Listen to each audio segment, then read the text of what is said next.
Cumprimento a todos com a paz de nosso Senhor e Salvador Jesus Cristo, que o Senhor te abençoe, abençoe sua vida, sua casa, sua família. Hoje eu vou falar uma palavra, uma breve reflexão para os nossos corações, cujo título é Coisas que parecem ruins, mas que não são para a nossa vida. Jeremias 42, versículos 5 e 6 está escrito: Então eles disseram a Jeremias: Seja o Senhor entre nós, testemunha da verdade e fidelidade, se não fizermos conforme toda a palavra com que te enviar a nós, o Senhor teu Deus. Seja ela boa ou má, a voz do Senhor nosso Deus, a quem te enviamos, obedeceremos, para que nos suceda bem, obedecendo a voz do Senhor nosso Deus. Então, aqui numa certa feita, o povo de Israel foram até Jeremias, o profeta, porque eles queriam consultar ao Senhor, queriam saber a vontade do Senhor nosso Deus. Mas, na verdade, embora que eles disseram no texto que obedeceriam à vontade do Senhor nosso Deus, na verdade, eles queriam ouvir o Senhor falar para confirmar as intenções deles. E da mesma forma somos nós, muitas vezes, hoje em dia. Nós somos seres humanos difíceis de lidar e muitas vezes difíceis e casuístas para obedecermos à vontade do Senhor nosso Deus. Queremos que Ele confirme o que nós queremos que seja. Queremos que Ele confirme a nossa vontade, que Ele dê o aval do que queremos e da maneira que queremos, mas não é assim. Precisamos nos lembrar que o Senhor é Criador e nós somos criatura. Então, isso quando nós queremos ouvir a voz do Senhor acerca de um assunto da nossa vida, isto entra exatamente no campo das vontades e dos sonhos e dos pensamentos. Mas eu quero dizer a vocês que ainda que tenhamos estas coisas, mas a vontade do Senhor sobre nós é que prevalece. Isaías 55, versículo, glória ao nome do Senhor, versículo 8 e 9 diz: Porque os meus pensamentos, diz o Senhor, não são os vossos pensamentos, nem os vossos caminhos, os meus caminhos, diz o Senhor. Porque assim como os céus são mais altos do que a terra, assim são os meus caminhos mais altos do que os vossos caminhos, e os meus pensamentos mais altos do que os vossos pensamentos. Aleluia! Então, quando fazemos o que queremos ou achamos que é mais vantajoso para nós, então só estamos olhando o campo da vontade humana, do ego humano. Porém, se quisermos que a nossa vida ela mude para melhor, se quisermos ter a misericórdia do Senhor na nossa vida, se quisermos ter a bênção do Senhor na nossa vida, é importante nós sujeitarmos a nossa vontade ao senhorio do Senhor Jesus Cristo e fazermos uma análise do que queremos, se agradaria a Deus, se é certo, se está alinhado à sua vontade, à sua palavra, porque já vimos aqui que a vontade do Senhor é sobressainte à nossa, e não só na maneira de pensar, mas também de agir. Se queremos uma coisa, o Senhor tem poder de dobrar a nossa vontade e fazer absolutamente quando Ele bem quer. Ele tem poder de intervir na história humana, embora Ele nos deu vontade e livre arbítrio. Então é muito importante, se os nossos sonhos e vontades estiverem alinhados à vontade do Senhor nosso Deus, estiverem, vamos dizer, de acordo com aquilo que o Senhor deseja, que a nossa vontade seja dobrada, sabe por quê? Porque nós, seres humanos, só vemos o pouco, só vemos o agora. E eu quero dizer algo a vocês, que uma bênção, um sonho, algo que queremos quando alcançamos, ele não deve apenas trazer aquela alegria momentânea de alguns tempos, mas deve perdurar na nossa vida. E a Bíblia diz que a bênção, quando ela é do Senhor, ela não nos acrescenta dores. Mas se nós assim deixarmos o Senhor fazer a vontade dele na nossa vida. Quando eu quiser algo, o que é que eu faço? Eu vou perguntar ao Senhor e dizer, Senhor, é da tua vontade?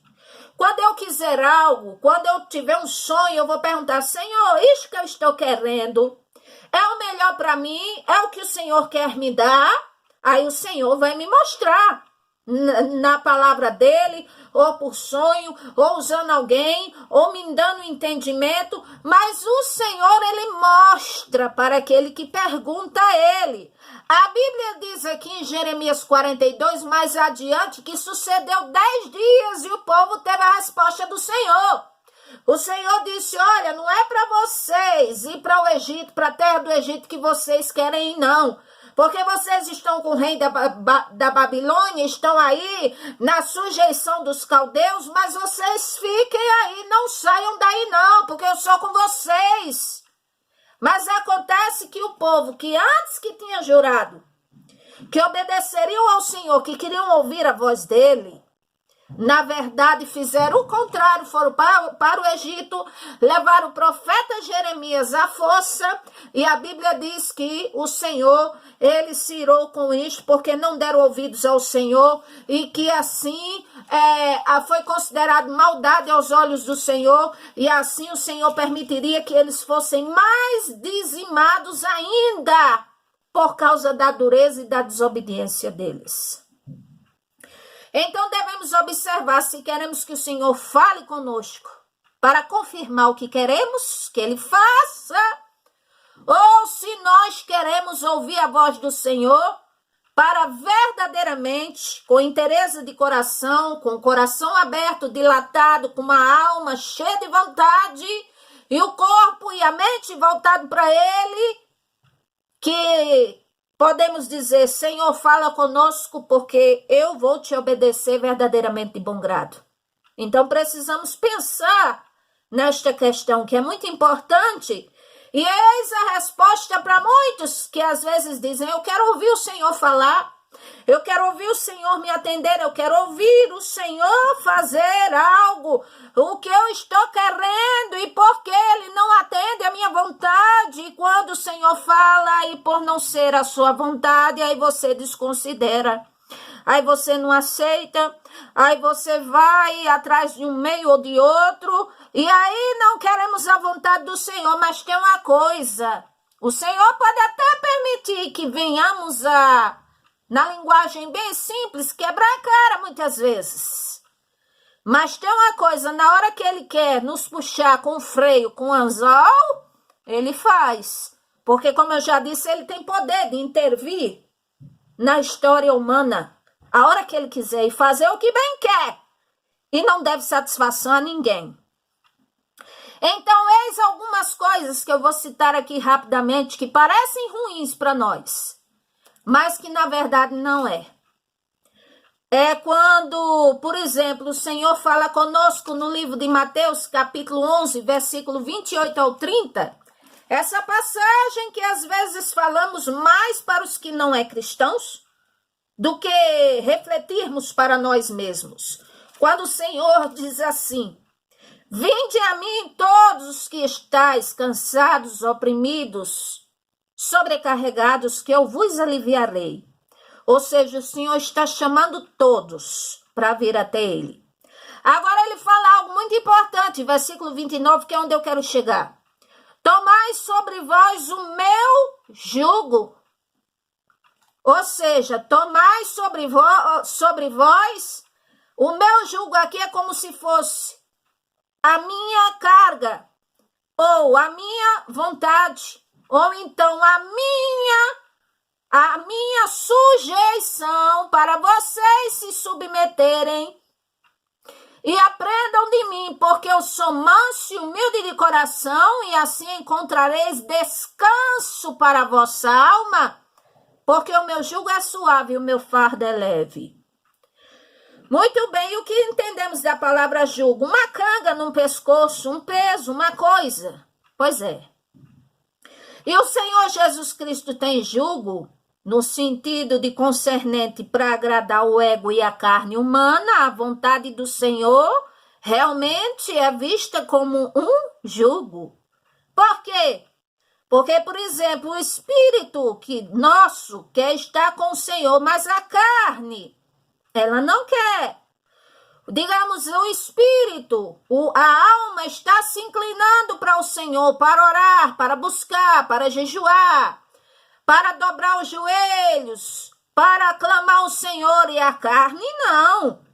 A carne não quer essas coisas. A carne vai dizer assim: não vai gastar a rótula do meu joelho. Não, eu vou ficar noites sem dormir. Não, mas não é isso que eu queria para minha vida. Não, mas esse Deus é muito exigente. Não, mas isso aqui não é para o século 21. Não, isso aqui não está certo. Então é uma luta, como disse o apóstolo Paulo, a carne contra o espírito e o espírito contra a carne. É assim. Por isso que o Senhor Jesus Cristo disse: tomai sobre vós o meu jugo. Então o convite do Senhor é universal. Ele diz: vinde a mim.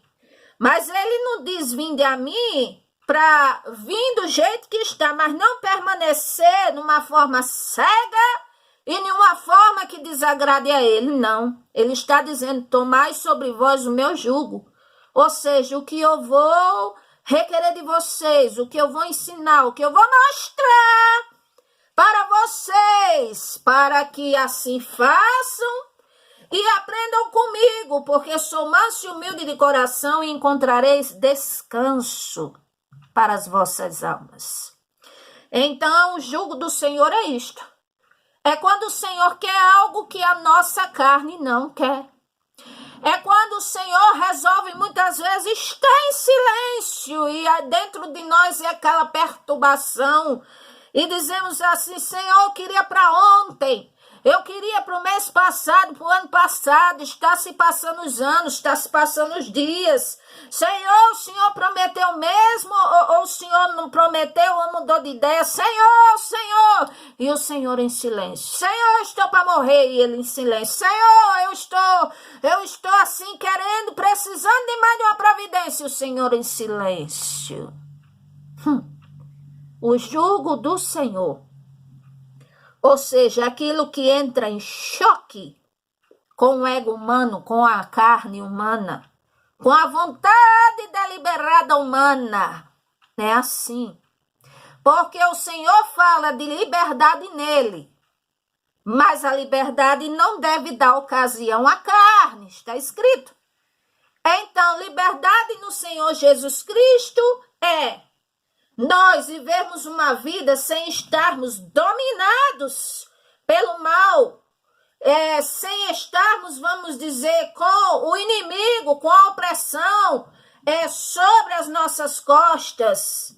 Mas também não é isentos de tribulações, não somos, nem de problemas. Mas, louvado seja o nome do Senhor, a liberdade no Senhor Jesus Cristo não é libertinagem. Uma coisa é liberdade, outra coisa é libertinagem. Tudo na vida tem uma regra. Se eu quero trabalhar no lugar, tem uma regra. Se eu quero ter uma família, tem que ter uma regra. Então, não posso viver desenfreadamente. Então, por isso que o Senhor nos sobrepõe um jugo. Então, ele diz: aprendam de mim, que sou manso e humilde de coração, e tomai sobre vós o meu jugo. Aí alguém pode dizer assim, que é um fanatismo. Aí eu lhe pergunto: o que é melhor? Viver a vida da maneira que quer e receber mais consequências e se sentir mais ainda no fundo do poço? Ou fazer um sacrifício de gastar um pouco a rótula do joelho orando para o Deus vivo do céu atender e mudar a sua história e abençoar a sua vida? O que é melhor ou é pior? Eu estar, digamos, na casa do Senhor nosso Deus, ouvindo a palavra dele, ouvindo uma oração, ouvindo um louvor, ou eu estar por aí fazendo o que bem quero e daqui a pouco, isso é se eu voltar vivo para casa ou viva. Então vamos pensar a nossa vida, vamos pensar. Outra coisa que parece ruim para nós, mas que não é quando nós achávamos que éramos os certos da história, mas descobrimos que estamos sendo absolutamente errados. Aconteceu com alguém na Bíblia esse fato? É claro. Por exemplo, com Saulo de Tarso. Todos sabem um pouco da história de Saulo de Tarso. O que é que ele fez? Ele agia em nome do Senhor, ele matava em nome do Senhor. Ele era fariseu, conhecia a lei de Moisés, dada pelo Senhor, é verdade. Ele, assim, era um homem culto, estudado, mas ele era tão zeloso e tão implacável. Se ele achasse que alguém estava contra o Senhor, ele entendia que os que seguiam o Senhor Jesus Cristo eram tudo hereges. Então ele ia lá para fulminar, para acabar, para matar, porque entendia que estava executando, vamos dizer assim, a vingança que era do Senhor. Ou seja, ele se achava absolutamente certo. Não, eu estou zelando pelo nome do Senhor. Isto é uma blasfêmia. Este povo segue esse tal de Jesus. Não, isso é uma blasfêmia.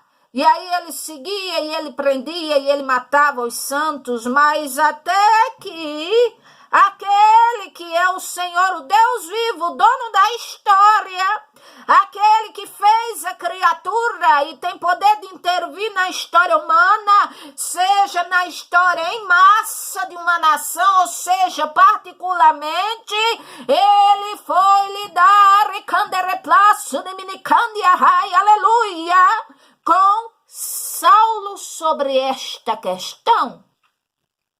Quando Saulo estava munido com as licenças das autoridades, que eram os fariseus, para prender o povo do Senhor, para aniquilar, para acabar, o próprio Senhor, no caminho de Damasco, tem um encontro com Saulo.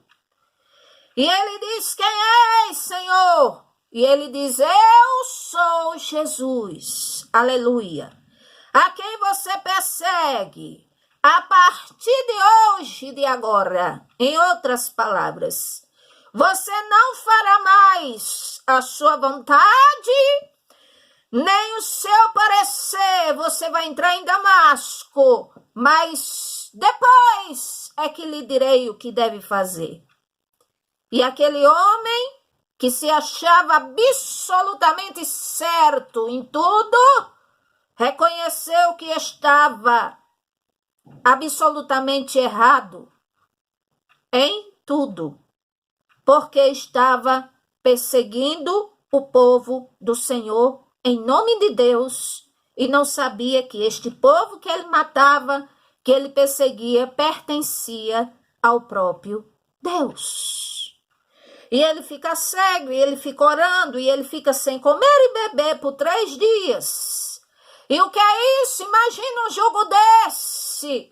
Parece terrível e é terrível, mas não era para o mal de Saulo. É porque o Senhor quis lidar com ele dessa forma. E às vezes o Senhor está agindo conosco de uma forma dura, de uma maneira assim dura. E não entendemos. Este Deus, igual o povo de Israel que disse aqui, Jeremias, consulta este teu Deus, porque nós somos um resto, né? Consulta este teu Deus, como quem diz assim, porque ele já acabou conosco mesmo, ele já nos aniquilou, só tem um restante, dureza. E eles, o Senhor, qual Jeremias servia, não era o mesmo Deus para o povo de Israel? Sim, mas o povo era tão duro que mesmo fustigados e castigados, eles ainda diziam, consulta esse teu Deus, para sabermos a vontade dele. O que é que ele quer? Vamos obedecer, mas nunca. Eles só queriam que o Senhor confirmasse as intenções deles. Então, muitas vezes, achamos que estamos certos em tudo, mas nós estamos, às vezes, equivocados em muitas coisas. Então, às vezes, olho para a família e digo, não, o problema é de todo mundo. Aí não olho eu, já estou errada. Eu tenho que ver onde estou errando. É assim. Mas eu estou buscando ao Senhor, ainda não tenho nada realizado. Ora! E a criatura é maior do que o Criador? Observa o que está faltando. É como Abacuque, ele diz, Senhor, até quando? Por quê? Senhor, estou orando. Eu estou pedindo, eu sou teu profeta. O Senhor prometeu, foi o Senhor que prometeu. Foi o Senhor que falou que faria algo grande. Algo maravilhoso, mas eu só vejo o Senhor matar os povos sem piedade. Como é que é isso? Aí no capítulo 2 ele se zanga, se cala e diz, vou me pôr na torre de vigia, vou ficar de boca fechada para esperar o que o Senhor, ele vai falar acerca da minha queixa. Aí o Senhor disse, eu já te avisei que é para o meu tempo, não é para o teu. Está tardando no teu? Espera, porque virá e não tardará. Ou seja, você está achando ruim? Parece ruim o que eu estou fazendo? Que não te dei ainda, não fiz ainda, você acha que vai morrer sem eu cumprir a promessa? Mas virá! Farei, diz o Senhor, e não tardará. Agora é no meu tempo, não é no seu, tá? Humano. Mas aí o humano, ainda assim aborrecido, e o Senhor disse a ele, quer saber de uma coisa? A alma que está inchada, ela não é reta na minha presença.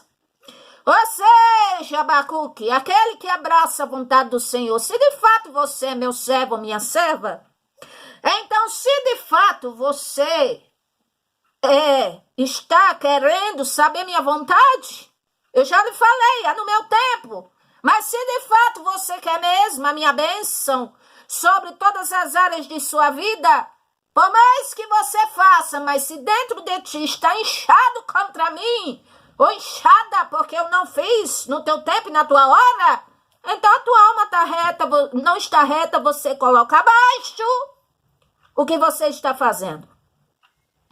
Então, muitas vezes, nós achamos que estamos certos, mas às vezes estamos equivocados. E a regra é para pessoas que temem ao Senhor, para casais que temem ao Senhor.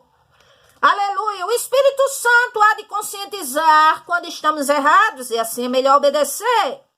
E às vezes o Espírito Santo vai conscientizar se não é um lado é o outro, que está errado. Aí deve assim nós, se quisermos a bênção do Senhor, fazermos o que é a vontade dele.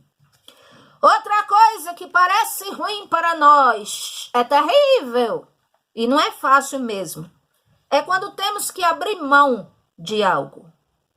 Abrir mão de quê? Ora, abrir mão daquilo que muitas vezes dentro de nós estamos idolatrando, colocando acima do Senhor muitas vezes. Aí falamos que outros estão na idolatria, mas às vezes somos nós que estamos idolatrando, seja um marido, seja uma esposa, seja um filho, seja algo dentro de si, colocando acima do Senhor. E nós estamos sendo tão idólatras quanto outros por aí. Então devemos observar quando temos que abrir mão. Senhor, está em tuas mãos, igual o Senhor requereu de Abraão. Por que vocês acham que o Senhor requereu de Abraão seu filho? E ainda mais disse assim, quero ele em holocausto para mim. Será que o Senhor teria prazer naquele tipo de sacrifício? Não. Mas é porque certamente o Senhor observa Abraão e disse, ele é meu servo, mas eu vou refinar a fé dele, porque parece que ele está muitíssimo demais apegado a Isaac. Então eu vou assim testar. E o Senhor vai e fala com Abraão Mas Abraão obedece o Senhor. E quando Abraão vai mesmo, ou seja, é uma luta terrível, eu tenho certeza que ele pensou, mas o Senhor me prometeu, é meu filho, é a minha bênção, o Senhor me deu e o Senhor está querendo de volta. Com certeza foi algo muito terrível para este homem, desde ouvir o mandato do Senhor até a execução, até a subida do monte, ele deve ter sofrido muito. Mas na verdade o Senhor queria testá-lo e queria mostrar-lhe que é ele em primeiro lugar. E quando viu que ele realmente ia fazer, o Senhor, aleluia, fala com ele e diz: pare, não toque no menino, eis que já providenciei um cordeiro, aleluia, para você assim oferecer-me holocausto no lugar do menino. Louvado seja o nome do Senhor. Quando temos que abrir mão de algo, com certeza, sem sombra de dúvida, não duvide, porque o Senhor tem algo melhor que Ele quer dar ou fazer. Se desvencilhar, por exemplo, do pecado e dos prazeres da carne e submetê-los ao senhorio do Senhor Jesus Cristo, e Ele terá o melhor para você. Sujeitar, abrir mão de algo que você está querendo tanto, se aquietando ou então abrindo mão mesmo, para que o Senhor opere, e Ele vai fazer, porque vê que você transferiu a causa, o que queria, o que, vamos dizer assim, está fazendo um sacrifício colocado nas mãos dele, aí ele diz assim: pronto, então agora eu vou resolver, vou abençoar esta pessoa. Então essas coisas parecem ruins para nós, porque elas não confirmam nossas intenções. Mas com certeza, se obedecemos ao Senhor com todo o coração, com todo o nosso ser, com toda a nossa vontade, tenha certeza que o melhor do Senhor virá para a nossa vida. Que o Senhor vos abençoe. Amém. E graças a Deus.